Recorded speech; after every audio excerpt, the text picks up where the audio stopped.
advice and opinions expressed by the host of Autism Live and her guests are meant solely as suggestion and should not be in any way construed as child-specific advice. Any choices you make in determining your child's treatment are completely at your own discretion. Dr. Doreen Granpeesheh is the Dr. Doreen is an expert in autism. Doreen Granpeesheh. Dr. Granpeesheh. Dr. Doreen Granpeesheh. Dr. Doreen Granpeesheh is a visionary in the field of autism. Now you can ask her questions on Ask Dr. Doreen.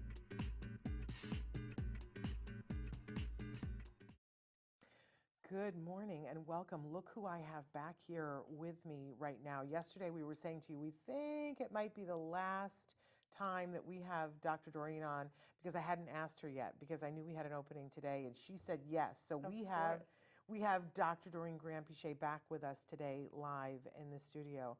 And I'm so happy to be here with you today. This morning there was a hot minute where I was like, whose idea was it to do a show this morning? And then I remembered that we got to be here with you and I was like, oh good, I get to be here with you. So good morning and welcome. Good morning, everyone. For those of you who usually tune on Wednesday and perhaps don't know who Dr. Granpeesheh is, she is a world expert in the field of autism. I believe the preeminent expert in our time, and there is no other time really. In the field of autism. She's been working in this field for more than 40 years. I know, she looks like she's 16 and a half, but she isn't. And she's been helping all kinds of families, including my family. And she's remarkable and amazing. I know you had said at the end of the show yesterday that one of the things that you're doing right now you're retired, but you're not retired. Well, it's so much more retired than my previous life. Yes, let's say that. But that's like crazy talk, right? Because that was, you were so busy. But one of the things that she's doing right now is that she is donating her time to one family a month and giving them a free consultation evaluation. Yep. That you can do via Zoom, so you could be anywhere in the world, and where I will, look at previous reports and talk to parents and maybe observe the child playing a little bit and then give you some guidance on next steps. That's sort of how I do the evals. Which is like, there's no way to even put a value on that, but you're doing that completely as, donating your time as a gift. It's no cost to the family, but there is a limit of one per family. So if that's something. One per month. One per month. What did I say? One per family. One per month. Hello. Vacation brain. One per month. And so the next couple of months are already booked, but you can, she's booking out 2023 right now.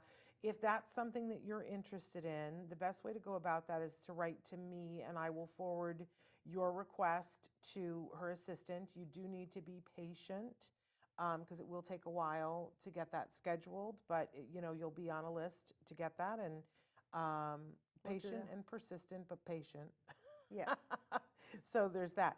But also we were talking a little bit yesterday about Autism Care Today and the amazing organization that you founded and that you are the president of, correct? Yes. Autism Care Today, wonderful charity. You guys should check out their website, act-today.org.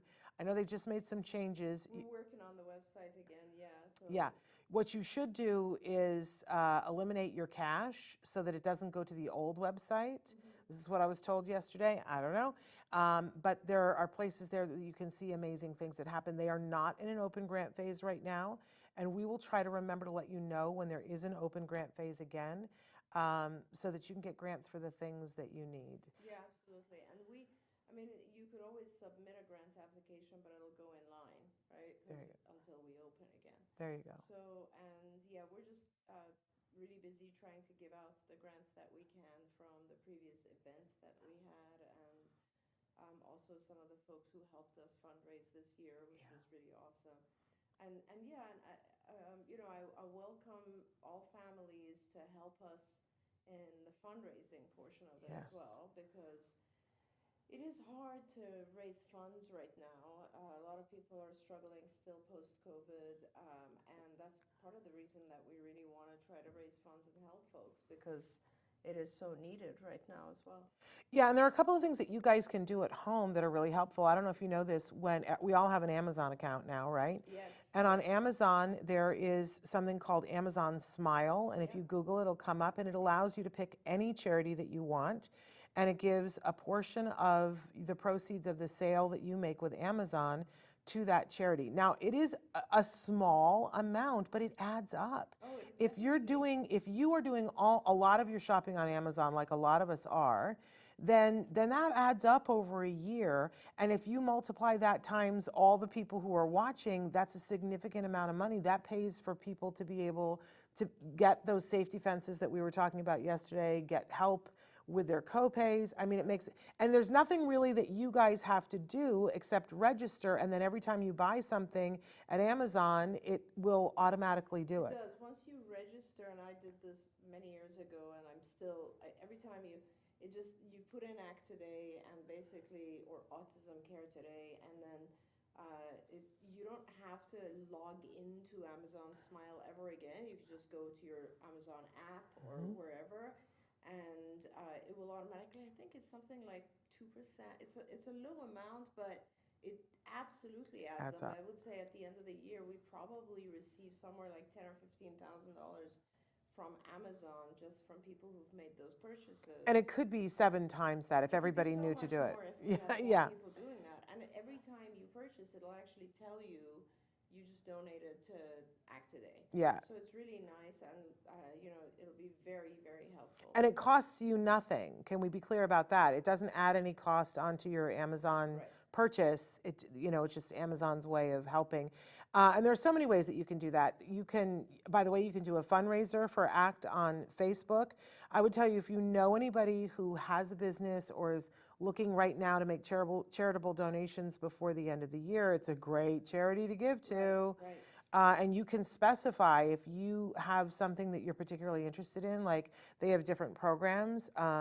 I think you're one of the only places that has a program just for military families, because the need is great with military families. Yes, absolutely. Talk a little bit about that. Well, we used to do, and we still try to help as much as we can. We had a specific branch of our funding that was just Act Today for military families.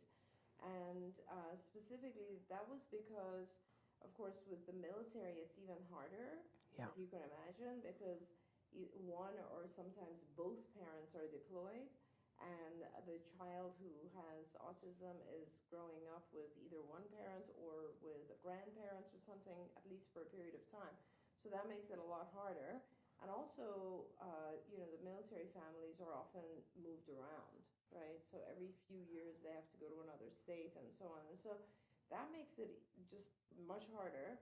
So we really wanted to try to help as much as we could, and we did, and we continue to do that. And you guys, you'd be surprised how many families, Shannon, yesterday you read those stories of families, but the number of people who are just incredibly grateful for a small donation is tremendous. And there are so many people who are struggling. We get requests from, single mom has 2 children on the spectrum. Her annual income is something like $19,000. I mean, like really, really struggling. Yeah.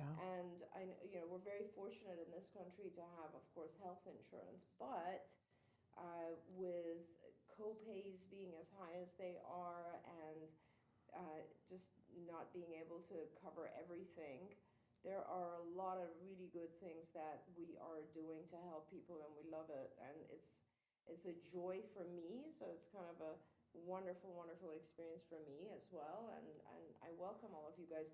And this is at the end of the year now, and just so you know, if you donate, you basically get a tax credit for the amount that you donate, and usually that's up to 50% of that amount will be deducted from your taxes. So what you don't have to pay. It's a huge. That means you don't have to pay that. So it's a really great benefit. Yeah. And a lot of businesses are looking for it. So if you know somebody, go to act-today.org and you can make a donation. It's a really wonderful thing to do. I want to say that we are live right now on Facebook, YouTube, Twitter. It is Wednesday, December 21st, 2022. And so apparently the volume is a little low, according to Dark Angel. Can anybody else corroborate that, or is it Dark Angel needs to turn up their volume? Maybe it's mine. But it might, no, it could be anything. But anybody else having trouble hearing, please write in and tell us. We are live right now. Of course, for those of you who are watching us later on in podcast, this show does podcast and is available wherever you get your podcasts. And it is free wherever you get your podcasts. So that's a pretty incredible thing to do. We did stop doing both video and audio in podcast in 2022, but you guys resoundingly told us you preferred that. But if you still ever want to watch the video podcast, it's available to you on YouTube. So, and there's so much on YouTube. Oh, you guys. And Traven is reminding me to tell you that you need to subscribe on YouTube. That is a really wonderful thing that you can do. That actually helps us. That helps us to stay on the air. So we appreciate it when you subscribe. It also, It's free. it is free to subscribe. And what it means is that about once a week, you'll get an email from us telling you of a video that we think is worthwhile to watch. You can ignore that, or you can click on it. It makes it easier. But it also helps us, it helps, for people who want to be involved with us and want to sponsor, it shows them that you guys are watching. And so that's a way that you can give to us and to yourself is by subscribing. Also on Facebook, following us on Facebook or Instagram, those things, they all help. Traven is showing, our fabulous Traven. Thank everything above for Traven this year. Because moving into a new studio is not for the faint of heart, let me tell you. And Traven, he's a young man. Otherwise, I think his hair would have gone gray by now. You can see mine was already there, so I didn't have to go anywhere. But he did an amazing job this year. We want to thank. To actually take a moment, now that we have time this show, is to just take a look at the things that we managed to accomplish this year. Oh my gosh. Which was really pretty, if you think about it, it's pretty astounding because we actually formed the company around this time last year, I believe, right? So this was our first year. We found a suite where we have this beautiful studio. Where everybody told us we couldn't. Everybody said you can't, and not in Los Angeles, it doesn't exist. yes, It's like it's a big place. It has to exist somewhere. right. And we did the thing that was so hard for everyone was high ceilings. Yeah. So, my dear friend Johnny helped us, and we got this Yay. place, and then we managed to, I guess we had it painted green screens and, did a lot of it ourselves, had the lighting done, the stages, all of that, and, have been doing shows here. I was telling my oldest daughter who's home now, she's like, oh, so now you're going in to do the shows? I said, yeah, this whole year we've been doing the shows in the studio. And also, of course, we had the incredible Halloween event. Oh my gosh. And then, of course, you had the toy drive, which was amazing, and we did all of that. Yes, and it's been a busy year. It's been a very busy year, and it's funny because we were talking the other day about the first pancake. That when you make the first batch of pancakes, the first one, there's an acceptance of the fact that, all right, now I know how to do this better. And so it's exciting now when I think about 2023 because now we start from where we are without having to do all that, which gives us so much more bandwidth to do so much more. It's true. And and we didn't even talk about the fact that we launched a bunch of new podcasts this year That's very true, of course. So, and did I want to do more of that? Yes, but we're going to get to some exciting things in 2023 because if you guys haven't watched Stories from the Spectrum yet, it's one of the things I'm the most proud of. It's awesome. It's amazing. Oh, and you published your book. Yes, my book came out this year. But I want to say, because I want to be very clear about Stories from the Spectrum, that you and I are the executive producers of that. Because it's a labor of love that it gives voice to people who are themselves on the autism spectrum. Right. We don't censor anything. We don't put a requirement on anything that they submit. They get paid for their work, which is a really amazing thing, and we want to be able to continue that in 2023. So that's why we want you guys to subscribe. But I just want to be clear that it really is what it says it is. It's Stories from the Spectrum. That it's by and for people who are neurodiverse, but Right. but you know, you and I make the space for it, which I'm super proud of. Yes, and I'm super absolutely. proud to be in that with you. It's awesome. I love it. Well, and we also started some other shows too that are foofier, but And that I fun. like. You know, because we do with Moira Giammatteo from Taka, we do Let's Talk Movies, Right, Which right. is my guilty pleasure every month to be Yes. able to talk about movies. I But love that. But you know what? There's so much now in movies. It's like every third movie we watch has a theme that has something to do with autism, Right. whether they're naming it or not. So true. And so there's so much crossover. And then the new show that I think you guys are really grooving on is Let's Talk All the Things with Rachel and Shannon. Rachel Bird joins me for that. And we've been doing you have to come in and do this with us sometime. Yeah. We've been doing craft projects during the show while we sit and talk. I love it. So this last month, we decorated gingerbread houses while we sat and talked. Oh my gosh, You would have had such a good time. amazing.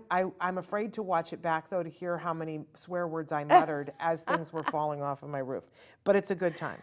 It's a good time. Now, no one else has said the volume is low. Is it not low for anybody else? Dark Angel, can you try to up your volume a little bit? I want to say good morning to Michelle, who's watching and says, good morning. We'll send my autism story in January. Michelle, we're so excited about that. And Merry Christmas and Happy New Year to you as well. Happy Hanukkah to everybody. Hello to Dark Angel, of course. And they say, I wanted to thank you so much for your education. Oh, such a pleasure. There Such you a go. pleasure. And we're saying good morning to Susie. So thrilled that Susie is here. Susie, I got your email this morning. You know, she's offered to help and volunteer for the next Sensitive Santa or something. Oh, that's or the next awesome. thing that we need somebody. I'm going to be That's calling amazing. you, Susie. Is everything okay? Because your phone is lit up like a Yeah, Christmas and tree. you know what's going on. Well, I think we should take a short break because I wanted to, talking about toys, we have been talking about fun and motion toys, and in particular, their fabulous Shashibo. And I think it's a toy that needs to be explained because I don't think people get it unless they see it. And so I want to make sure that you guys get a chance to see what this thing does. It's a fabulous little cube, but what it can do is ever so much more than that. So Traven, why don't we take a second? But you guys can be writing in questions. Good morning, Liliana. Write in your questions now. Take a look at this Shashibo. We're going to figure out what's going on with Dr. Granpeesheh. We'll be back in about a minute. So take a look at this.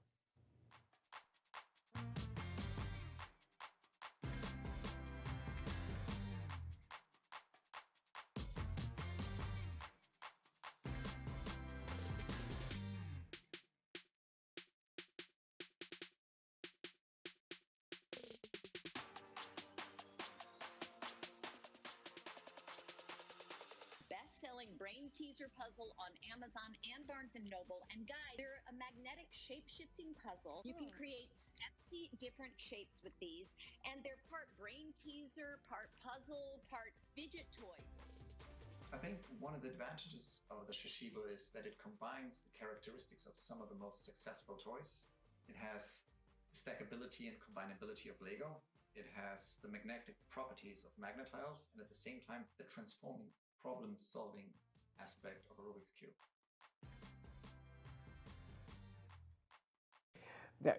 Did you hear what Dr. Granpeesheh was saying? She went home and played with her Shashibo. I know, I play with it. I play with the Mosey all the time, which is the slinky one, which is also their Oh, that toy. one is so much fun too. Right? So go to funandmotiontoys.com, you guys. Here's the thing. Right now, they have a very special deal for you that if you are watching this show, you're going to get the code. The code is LIVE5, L-I-V-E 5, and you put that into the discount code and you get 5% off of your total purchase. So, and they have other toys there as well. Their particular thing is that they liked flow toys, and we had them on. We did a really fascinating interview with them like a week and a half ago, and they're surfers is what they're, Yes. and so they like to get into that mindset where things flow. All right. So they like toys that get you into that mindset, which very much the Shashibo does, because it's sensory pleasure. it feels good. Like they're slick. They feel almost like Oh silk, yeah, they are right? very, very yes, very smooth. Yeah. Yes, and their whole thing is that if it goes, it flows, and if it doesn't, that you got to go the other way. Because there's only one way that you can move the thing. It'll resist, and when you feel the resistance, you got to try something else. Right. Which I think is great problem solving. Absolutely, that's and true. it's meditative. It's very meditative, that's for sure. Once you're into it, you're just like just like the Rubik's Cube, right? Yeah. It's like you can't stop. Yes. Okay, you know what I saw on Pinterest this morning? Because I do that. Did you know that there is an algorithm to the Rubik's Cube and there's more than one? Yes. And that once you know it, anybody can get it back to the thing. Correct. How did I not know this all the time? You knew this. The reason I know this is because Sunny's best friend, Ryan Town, can do the Rubik's Cube in less than a minute. And apparently we all can. Yes, and he has tried to teach it to me multiple times, but it's not a simple algorithm. So on Pinterest they said it was. Yeah, well, he tells me you got to do this, this, this, and so yes, it can be done. He can actually do those Rubik's Cubes that are an octagon, so they have more sides. Stop. Yeah. Stop. But I had no idea. I had no idea that there's more than one. Yeah. There's like 3 different algorithms that you could do the one in the middle and the one on the side, or you could do the one in the middle and on the top. I'm going to try it now this Christmas. But you only have to do it 6 times and then you're there. Yeah. When I think of I can remember as a child going, this is easy. We just pull the stickers off and reapply them. That was my solution to the problem. Like a bull in a china shop. When we left yesterday, there was a question that somebody had written in that, since we have a minute, I think we should go ahead. But you guys can be writing in questions right now. We're live right now on Facebook, YouTube, Twitter, and a bunch of other places. Go ahead, write your questions in. This is a great opportunity. But we had someone writing in from Korea yesterday. They really wanted your opinion on PE therapy. Now, I'm assuming that PE translates the same and that they were talking about physical education, but I'm wondering if that's more what we refer to as OT here in the States. Could be, yeah, that's a good point. I'm not sure. And, of course, it's interesting. My opinion about occupational therapy in general has changed over the course of the years, and I think that's partially because the field of OT has developed quite a bit. We now have sort of the sensory integration aspect of occupational therapy. And also, I think because the form of autism has changed. I mean, I always say that and people are like, well, what do you mean? But it has changed dramatically from the children that we used to see back in the 70s and 80s. We're looking at a completely very different disorder now.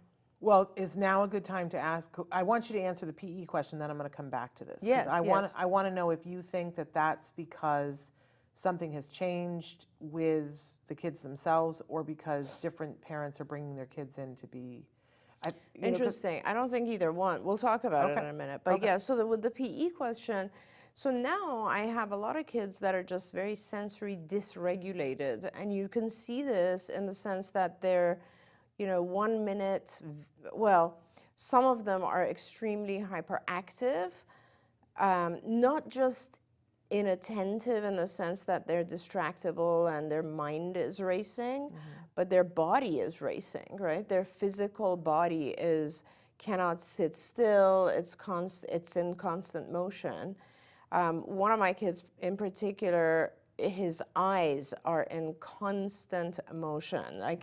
It's so difficult for him to focus on any single thing. He's just, even when he comes into a room, that's one of my big things about him, is that I'm not sure how this child is perceiving his environment, right? He comes in and he's just like all over the place. I think he's moving. I would love to ask Temple this question one time, because he is looking at so many different, everywhere. And I don't know if it's because, I don't know if that's helping him find where he is. If that's helping stabilize his proprioceptive, his body in this space, I'm not sure. But I do see that there's a lot of sensory dysregulation, and with those children in particular, there is a benefit with OT. it doesn't last. So in other words, you have to continually kind of have the child on a sensory diet. Yeah. And like we will do, for instance, every other lesson or every 10 minutes, we will do some sort of sensory activity. Now, some sensory activities wake you up and other sensory activities calm you down. And that really has a lot to do with what the child needs at that moment. Yeah. And so, yeah, I do recommend it. It's not necessary for everyone because some children don't really have that activity issue, that issue of being able to regulate their own senses. But for those who do, it is helpful. I have so many questions.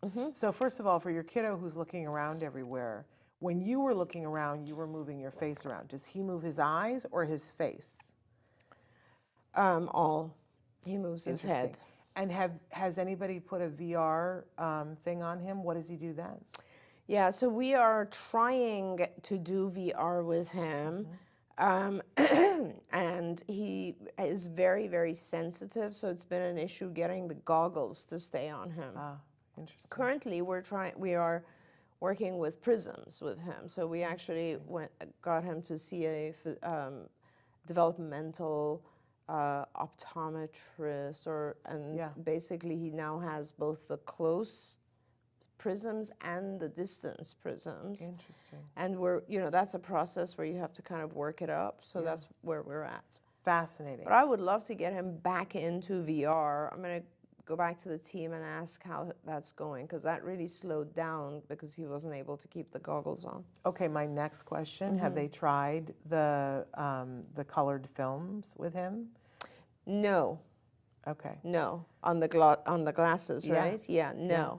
And I would like to try that as well. I might get him some colored clear glasses when I go back.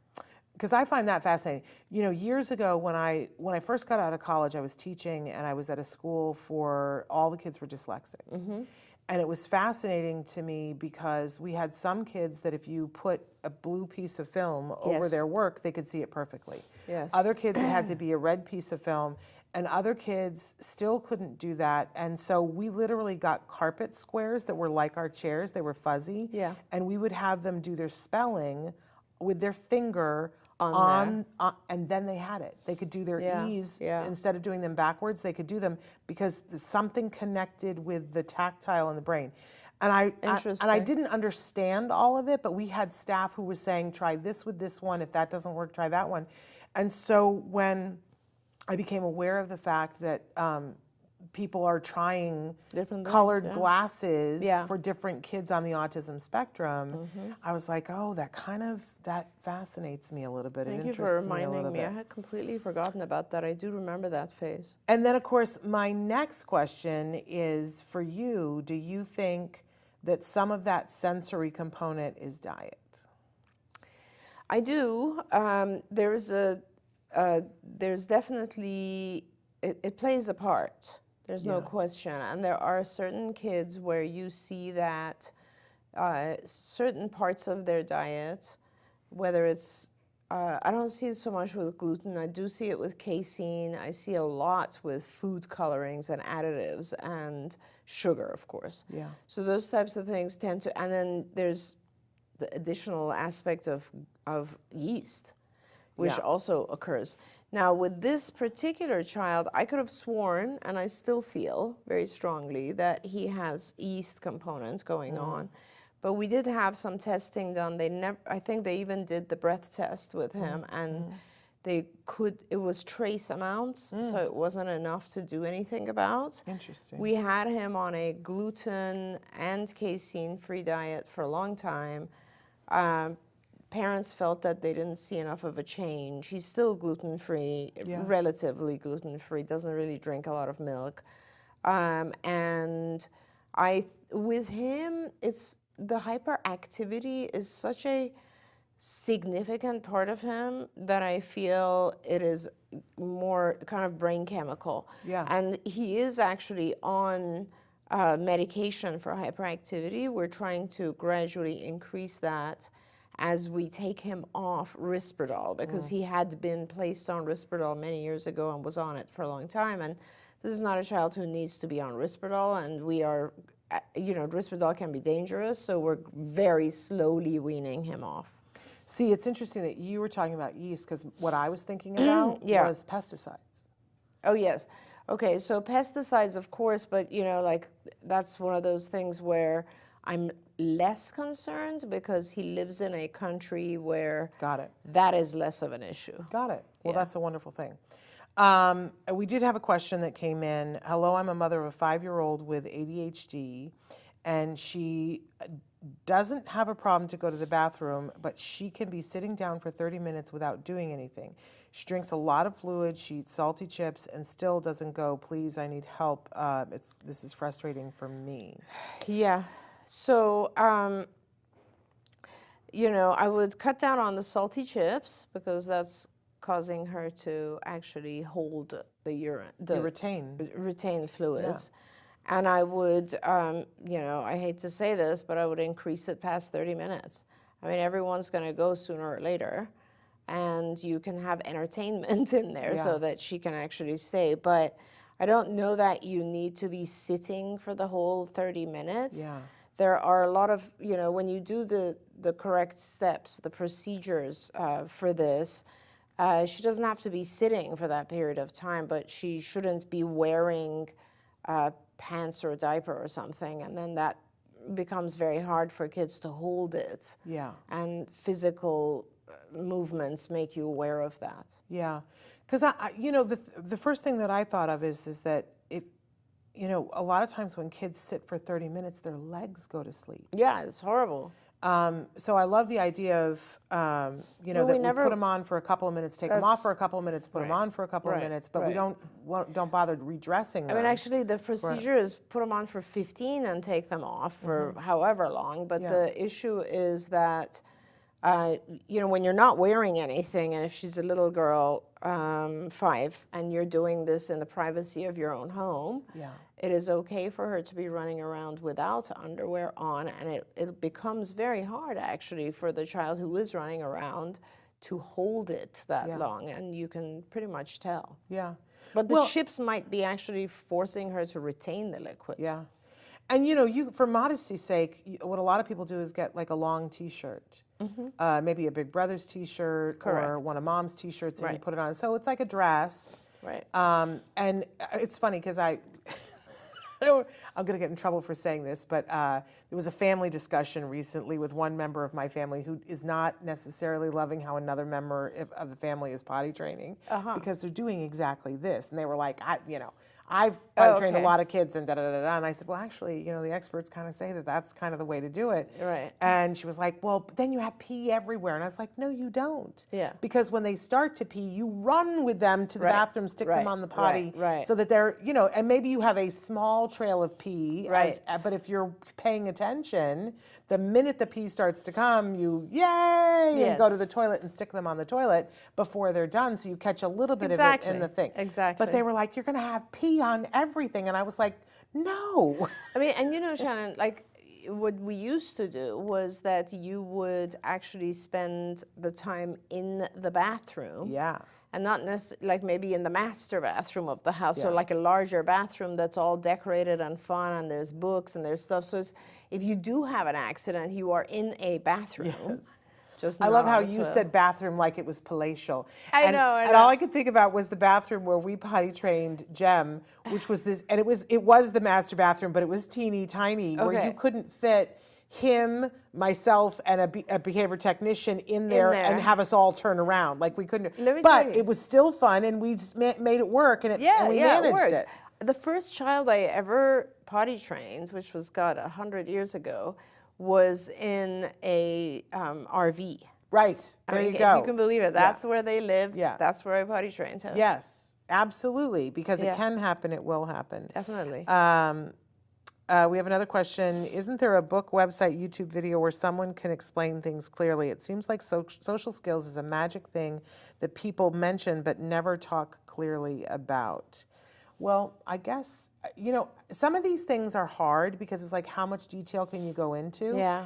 But there are all kinds of things we've done so many videos on individual skills having to do with social skills. Like like social skills is so big. Yeah. I would want to know, what is it first that you want to start with, or ask you, depending on the age of the child, there's got to be like a thing that you start with, and then there's probably a video that we've done to explain how to teach that social skill, and then you build on from that. So I look at social skills just like any other skill that needs to be taught, and it really is, I completely understand though what this parent is saying, because there are so many different factors, variables that come into play also with social skills, with anything. It like, I will be looking at a completely different set of social skills if it's one type of child versus another type. So it's not just the age. Yeah. The age matters because they're different. You know, you have a completely different set of social skills at age 3 than you do at age 7, right? And then it also has to do with the functioning level of the child, because you might have a child who is, like I said, very inattentive and not even aware of others in the room, much less wanting to take turns and play with them. Or you might have a child who is extremely interested in the others, just doesn't know how to. You might have a nonverbal child or is just significantly delayed in language. So it's going to be very different, right? And like anything else, I think the best advice for parents is to list what you actually, let me take that back, because I think it's hard for parents to list the things that they feel are behind. It's hard because you don't have a comparison.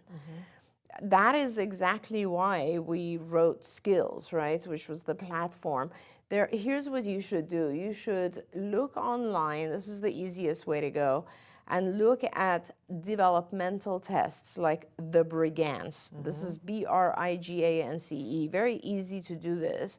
And that test lists by every 6 months the type of skills that should be developing.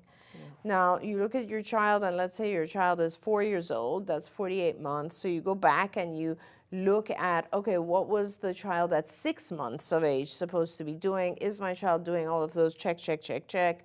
Now I'm going to look at the 1-year-old, check, check, check, 2-year-old, and so on. And whatever is lacking, whether it's social, adaptive, I don't know, language, motor, you name it, those are the things that you want to focus on teaching. So now you know that, let's say you have to teach, your child is not conversing with other children. Let's start there. Let's say that is the milestone that you're trying to go towards. This is where it becomes really important now to go to a autism curriculum like Skills, or there's Rethink, and these curricula will kind of help you understand all the different steps that go to that larger milestone. So talking with other children, for example, involves a lot of prerequisites. It involves, first of all, being able to talk about things. That in itself is a big skill, because some of our kids can talk, but they can express their needs, or they can describe an object that's in front of them, but they don't know how to talk about things that are not necessarily present. So that's a task. That's a series of lessons that get to this particular lesson, which is Tell Me About, right? And that is something they must have mastered. Another thing they must have mastered, obviously, is being able to stand in an appropriate position with other kids. Some of our kids are too close, others are too far, some are leaning on our kid, or not. The social non-verbal cues have to be there. So eye contact, and being able to listen and receive information from others. All of these are individual tasks. And then, of course, being able to do that, let's say, in a group, which is a big deal. It's completely different than being able to listen to one other person. Turn-taking, right? Receiving that information and being able to talk about it. I just wrote a program for someone, is, being able to make statements that are of similar form, or being able to ask questions about a statement that was just made. All of these things go in to just conversation. And then when you're talking about social conversation, there's a lot of other nuances that are individual lessons, like, do I know these people? Are they my peers? Yes. Are they friends of my parent? Are they authority figures? And our behavior changes completely based on that. I'm not going to talk to my best friend the same way I talk to a teacher, right? So that has to come in. The context, the location. So am I in a classroom where I'm not even supposed to be talking, or in a library where I have to keep my voice down, or in a noisy place where I have to yell a little bit, or, you know, all of these types of things come in. And so I think it's really important. I completely agree. It is hard. A website that does exist is Skills for Autism, and if you go in there, we try to individualize things as much as possible. So you would answer questions about your child. That would take you to specific lessons, and that would help identify exactly how to go about it. And I love everything that you said, and I didn't want to interrupt you because it was good information, but now we have more information that this is the adult asking for themselves. I see.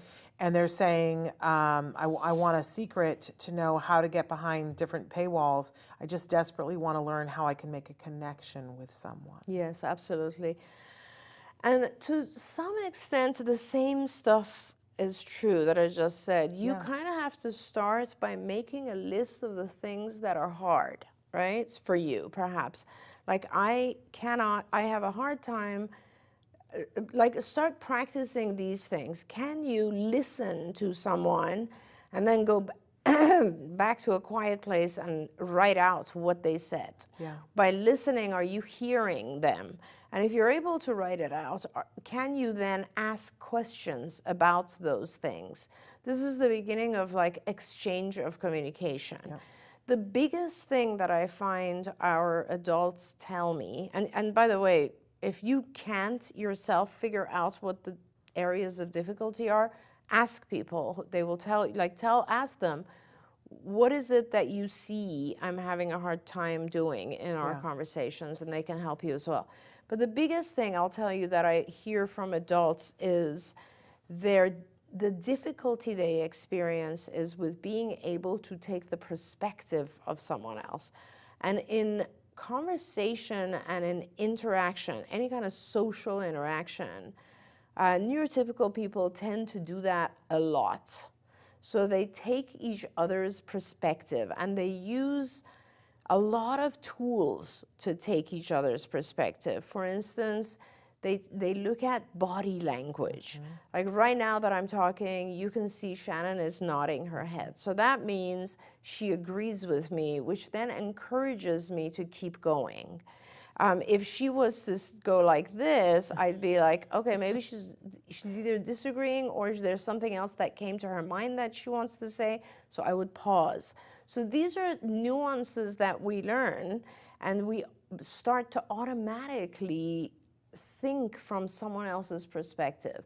If you can do more of that, I promise you it will help you connect with other people. So when something happens, try to think, this is how I feel about it. I wonder how this person feels about it, and come up with an idea, and then ask them. Like, we just had a very busy traffic or situation. Are you feeling frustrated? How are you feeling about it? Start asking people, learn about their feelings in different scenarios. And that will really start to help you understand, to see the world from their perspective. Once you're able to do that, it helps with connection, with communication, and so on.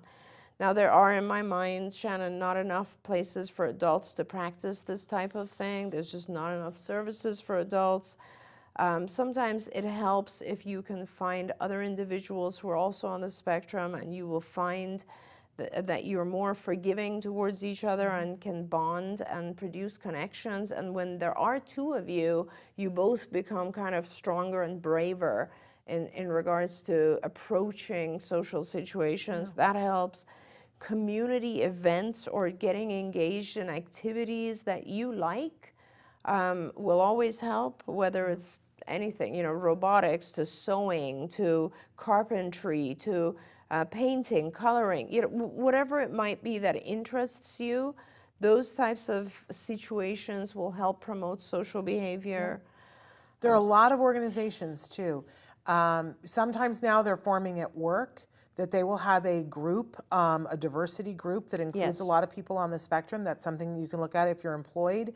There are everything from, at the Ed Asner Center, they do something called Movie Chat. That is led by other individuals who are on the spectrum. There's a movie picked every week, and at the beginning of the movie chat, they start discussing the movie, but then it evolves into just having discussions, and it's online, and it's free so that you can do that. There are coaches now who are social skills coaches. Some of them are clinical psychologists who help people with these kinds of things, but there are also a growing number of adults on the spectrum who have figured some stuff out. Who, and I can tell you, Daniel Wexler, amazing, Dr. Carrie Magro, Jennifer O'Toole. These are all adults that are on the spectrum that do this kind of work with people. But there are also really good professionals. I mean, you're not available for this kind of thing, but someone with your types of degrees has been very helpful to people. Yes, definitely. Because what you do is you go in and say, here's what happened,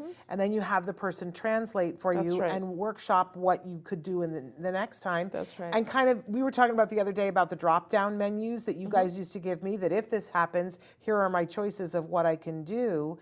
And years ago, we have a friend that I used to say, when are you going to write down? Because she used to just make drop-down menus for people that if you run into your ex at the store and they're with their new boyfriend, here are some things that you can say.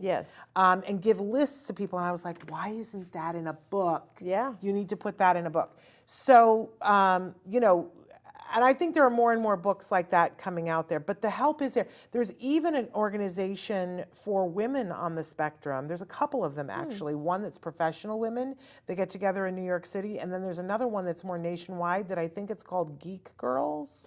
Nice. So there are more and more of these things popping up. You got to find your tribe. Yes. And there are different tribes have different things, right? Absolutely. But find your tribe, and there is help and support out there. But if there's a specific thing that you know that you're struggling with, write in and ask us what that is, and we'll be happy to ask Dr. Granpeesheh. I want to get to Taryn, who we love, says how to teach pronouns. This is one of my favorite questions. Well, and it depends, Taryn, if you're asking about personal pronouns or possessive pronouns, because they're two different lessons. So if you're trying to have the child say I, you, he, she, those are personal pronouns, we, they, all that. Or if you're looking at my, yours, his, hers, that's possessive. And there are different ways to do that, but generally, to give you guidance on that, what we would do is we would pair the name of the person with the pronoun in the sentence. It's a very interesting thing. This was one of the very first lessons that we ever did, and it works. And then you fade out the name. So in other words, it would be like, touch my nose, and that would be very confusing for the child because they touch their own nose, thinking that my always refers, but then you would say, touch my Doreen's nose, and that's easy, and then you gradually fade out Doreen, and you say, touch my Doreen's nose, and then that way, gradually, the child learns whenever they hear touch my, it is someone else's, but when they want to express their own, it's theirs. So across the pronouns, it's always a matter of pairing the name with the pronoun and then gradually fading volume on the name. It's a little bit, and then when you do it with like visuals, you can also do, with words, and then you fade out the word. It seems so difficult. And yet, what you're describing absolutely works, and it takes different amounts of time for different people, so you got to be patient with it. But it's like a magic trick. And then eventually they get it, and then they have it forever, and you can't take it away from them. But the confusing, his and her are easier, but the confusing part is when you're dealing with my and your, because it reverses if it's reverse or if it's receptive or expressive. Yes, and it can be overwhelming, but follow what she said, it works. Somebody wrote and said, I want to try giving my son Methyl B12. Do we need a prescription for it? Is blood work necessary? Yeah, I'm not sure that every physician would do blood work, but yes, you do need to see a physician. Methyl B12 is usually, you can give, various forms of methyl B12 in tablet form, but it's not the same. What's done for autism is shots, injections that you will learn to give, but you should be doing that with a functional medicine physician. The MedMaps doctors are good with this, but in general, a lot of functional medicine physicians will know how to do this. If you go to your run-of-the-mill pediatrician and you talk about this, they may do blood work to see if your child is low in B12, and then they may even, I mean, I'm having this argument with my personal doctor right now because we discovered that I'm, at her words, catastrophically low in B12. Yes. So she wanted to prescribe B12 and she wanted to give me infusions of B12, but she does not agree with me that it should be methyl B12. Exactly. I was going to say it's a very different thing. It's a very different thing. And so she and I disagree on that. And so I am taking methyl B tablets and that's working for me. Yes. I'm sure that it would be quicker if I did injections of methyl B12, Right. but you can't just go to your regular physician or pediatrician for that Right. matter. It's one of those things. Do you remember back when you would say the word probiotic and doctors would be like, oh, Yeah. you're a Fruit Loop and Yeah. you're talking to me about Yeah. probiotics. Yeah. And they would have nothing to do with it. And you would say, well, I think maybe he needs a probiotic. And they would just roll their eyes into the back of their head. And now it's like everything. That's right. Right? Yeah. And so I think we're going to get there with methyl B12, but we're not. Right. So just know that if they're prescribing B12, it's not going to do what we talk about methyl B12 doing. Right. I don't pretend to know why, But but well, methyl B12 has to do with methylation, so it's a very different process in your body. And yeah, you should definitely be talking to a physician to do that under prescription. and so that does take, as you said, a functional medicine person or one of the MedMaps doctors, and they are expensive to meet with. That's But true. you know, And many of them don't accept insurance, so you'll have to pay and then yes.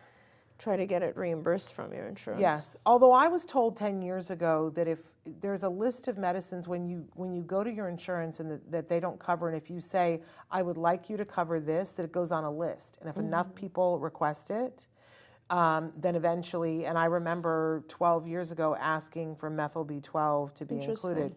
So I think everybody should probably request it, and then maybe someday we'll get there. But I think, having gone through the process with what would now be, back then they called them a different name, but now they're MedMaps. But with, Yes. Usually they want you to do a bunch of testing, and it's not Yeah. testing that you can do through your regular, they want it to go to a specific lab. But this like Great is Plains. one of the things that we fund through ACT There you go. as labs. Yeah, we There do, you go. definitely. And if you have, a doctor who wants to do testing and your insurance won't cover it, or they don't take insurance or so, please try to get a grant from us through ACT. Yeah.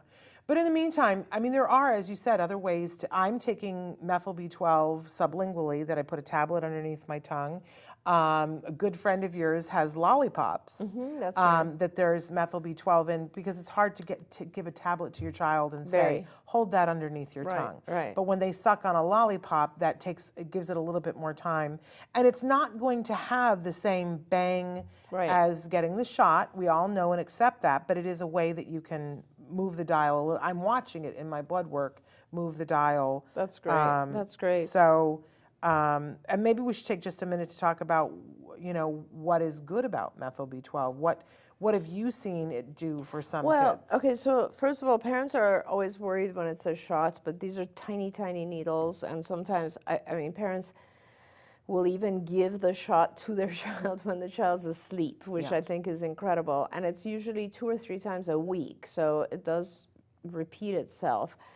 When your methylation increases, you are increasing the ability to detoxify. And you are now also getting a lot more energy because of that. So your child will generally feel better, their brain will be clearer, I guess. That's probably the number one thing that you see with methyl B12. Because they're young children, you don't see the change in energy so much, but you do see the clarity, I guess. And of course, we all want our kids to have less toxins. So, Yes. yeah. And for us, one of the reasons why we did it was that all the parents were talking about that their kids could access language easier. Which it's all part of the clarity, you know, like your Yeah. brain is clearer. So it's very nice. And the story that I always tell, because I drug my feet, you know, Lisa Ackerman bugged me for years and said, when are you going to do methyl B12 with this child? And Yeah. I just, oh Yeah. man, I just, Yeah.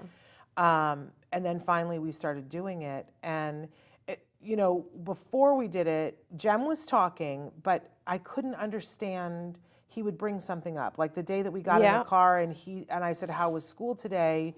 And normally we couldn't get anything out of him. And then one day he said, "Oh, you know, they arrested the king."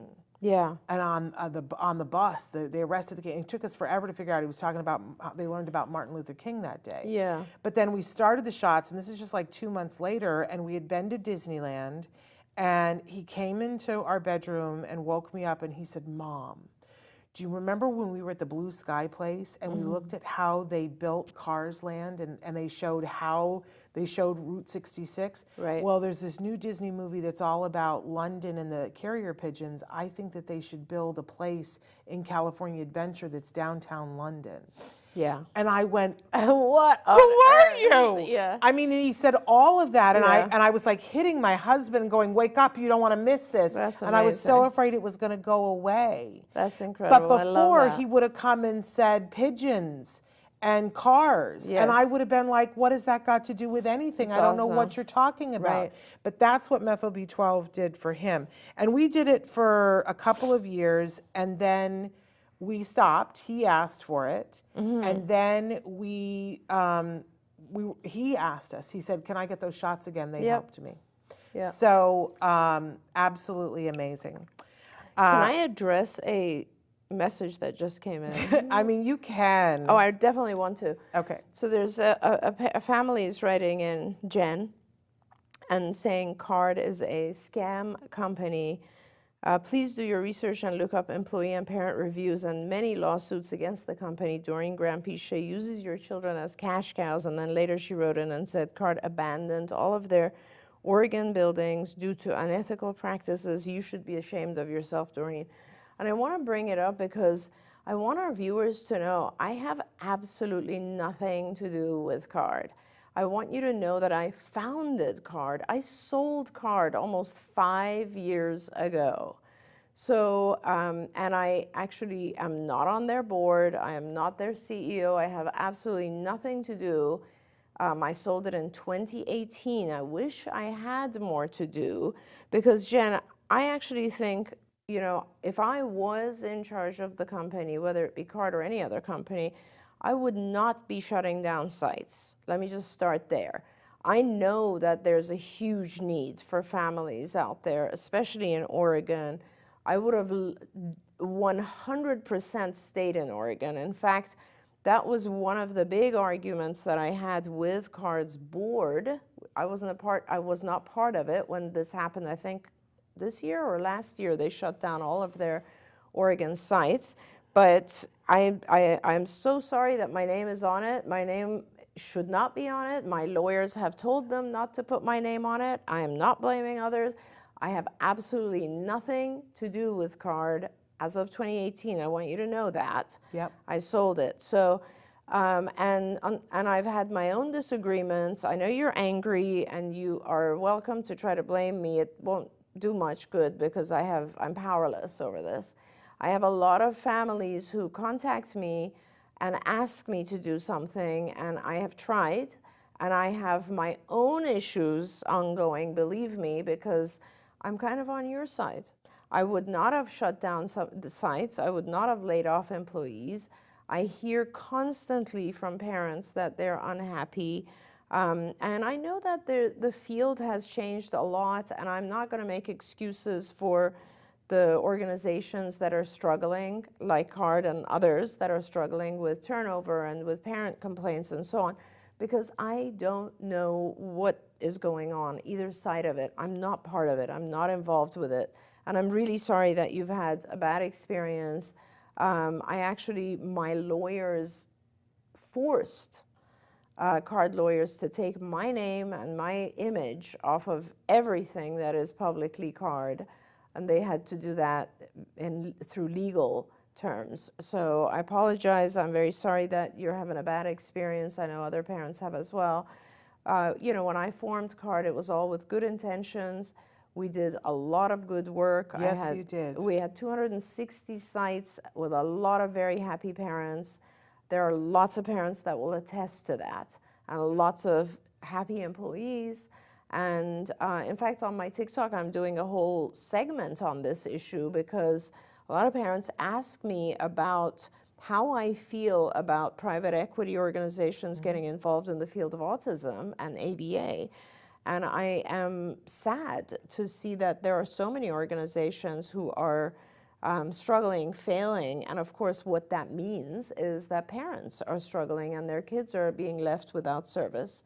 So it's very, very upsetting and sad, and I wish that I could do something about it. In fact, despite the fact that I'm retired now, I would start up all over again, but I have a ironclad non-compete with CARD since I retired, so I cannot even provide direct services myself. So I'm really sorry about your experience, and I hope that it is resolved.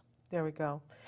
And with that, I think we're out of time, but I want to say that I am one of those parents that benefited. Thank you, I know. And I am so happy about that. I am very sad. I know what it feels like to be angry, and I know what it feels like to feel abandoned, and that is not a good way to feel, but you have to, you know, look at who is on your side and who is not, and pick who you want to align with and how you want to spend your anger. And I'm so, but I feel putting so it here, I have sad, to say, is of no like, use to this parent. The reason that I wanted to bring it up on air is because I feel the same anger this parent feels. I am understand. so upset. I'm so disappointed in the decisions that have been made. It is not just Oregon. There are many other states where parents are just abandoned like that, and it breaks my heart. The children need these services. The payers are willing to work with it, but decisions are made to the contrary of what I would make. And then it's just like, it's also very upsetting for me when I see parents that are this upset. So of course it is, because you built something that was amazing. And because my hands are tied. Yes, yes. That's very upsetting, yeah. But I feel like, you know, there comes a point when you have to think about, okay, so it's that thing we talked about the other day about the serenity prayer. Serenity to accept the things I cannot change, the courage to change the things I can, and the wisdom to know the difference. Yep. And so that's part of why we're here with this new entity. Right. That the Autism Network is born out of, this is what we can do. Right. And we want to be of help and use to families in the way that we can. Correct. Because that's possible. And also, that is why I'm working hard to write books, which will hopefully be able to disseminate some of the information and knowledge that I have from having been the founder and CEO of CARD for that many years. So all of that is stuff that I'm trying to do to help families. I wish I had the means to kind of reinstate services and help everyone, but I just don't. Yeah, absolutely. But, you know, God bless your journey. Yes. And hopefully you will find help for you and your family there that you can count on. That is what I wish for you in this new year. This is our last live show, and we need to close it out of the year 2022. We do have a show tomorrow, Let's Talk Movies with Moira and Shannon, where I don't think you're going to want to miss it, especially there is a moment that you won't want to miss because we pre-taped. We are the Autism Mom, Siskel and Ebert is what people are calling us, and it's hilarious when we don't agree on a movie, and there's a big movie we don't agree on. Just say that. But then we have some pretty amazing programming for you we're going to play the best of the best, rerun some great shows over the next couple of weeks, and then we're going to be back here live in the second week in January, and with some big announcements and some big guests and some big incredible things to try and help you guys, because you know we're always looking to give you information and inspiration to do whatever it is that you have to do. I don't want to leave this year without saying thank you to you for everything that you have done. Honestly, thank you to you, Shannon, and to Traven. It's been such a joyful period. But for all the things and all the years and all the Thank you. families that you have helped and continue to help, thank you from the very bottom of my Thank you heart. so much. It makes me so emotional. I want to thank all of you for riding with us through this ride, this really interesting year, and tell you that you're all amazing, and I'm so glad to be a part of your tribe. We're going to come back in 2023 and do more and bigger things. Si se puede, right? We hold hands, we get through it together. Happy New Year to everyone. Yes, a new year, new start, new things to tackle. All right. Until then, give your kiddos a hug from me and one for you too. Bye-bye. Bye, everyone. Don't forget, you can watch Ask Dr. Doreen live every Tuesday morning at 10 a.m. Pacific time. We hope to see you there.